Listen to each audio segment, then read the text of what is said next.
Diante da situación de emerxencia lingüística que se padece na nosa cidade, onde vemos un importante retroceso do uso social do galego, o BNG vimos de demandar do Goberno municipal que se poña en marcha, en colaboración coa Universidade de Vigo, un novo estudo sociolingüístico da nosa cidade, dado que o último que se realizou é do ano 2002 e que compre, na nosa opinión, coñecermos a situación real do noso idioma como punto de partida para levarmos adiante as medidas necesarias para a normalización, para a plena normalización do seu uso. O galego é a nosa lingua propia. O retroceso no seu uso social non responde á libre vontade da veciñanza, senón que é resultado das políticas que procuran a súa desaparición ou reducila a espazos ornamentais ou residuais. O Concello de Vigo ten que abandonar a súa inercia e converterse de novo nun verdadeiro axente normalizador do galego que aposte por alargar en todos os ámbitos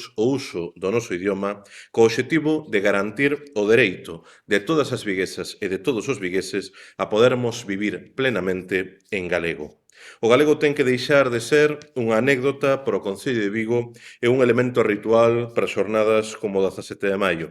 Temos que galeguizar Vigo como maior cidade de Galiza.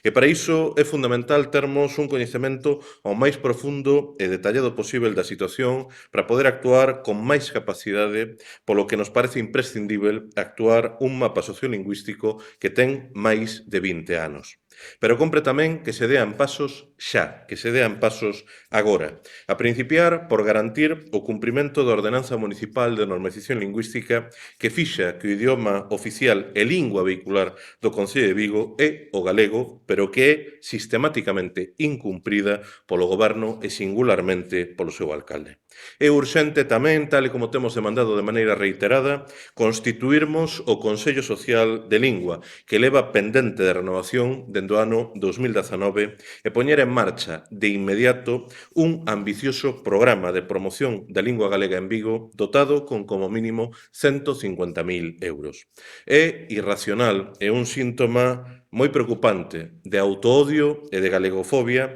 que Abel Caballero insista en destinar a actividades de normalización do noso idioma, de normalización do galego, menos do 5% do que gasta cada ano en becas de inglés.